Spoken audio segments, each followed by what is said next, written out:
melawai.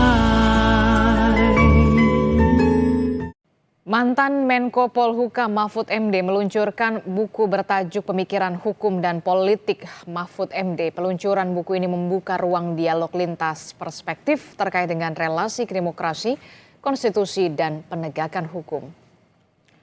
Acara peluncuran buku Pemikiran Hukum dan Politik karya Mahfud MD digelar di Kompas Institute, Jakarta. Peluncuran disertai dengan diskusi buku bersama dengan pakar hukum tata negara Bivitri Susanti, Zainal Arifin Mohtar, hingga pakar kebijakan publik Yanuar Nugroho. Buku ini diharapkan mendorong refleksi publik tentang pentingnya hukum yang berkeadilan dan politik yang beretika.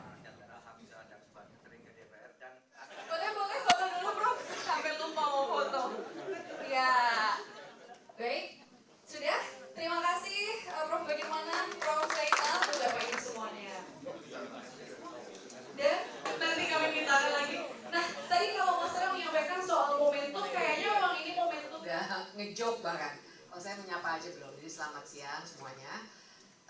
Operasi Sesar ya, operasi Sesar itu kan yang harus kita bayangkan adalah operasi yang luar biasa untuk mengeluarkan sesuatu sesarian kan, karena ada nama orangnya yang ada yang menemukan ya, untuk mengeluarkan secara unnatural gitu. 3 Agustus 2004, berarti sudah 22, 21. Buku ini mengajak kita, mari kita seimbangkan politik dan hukum.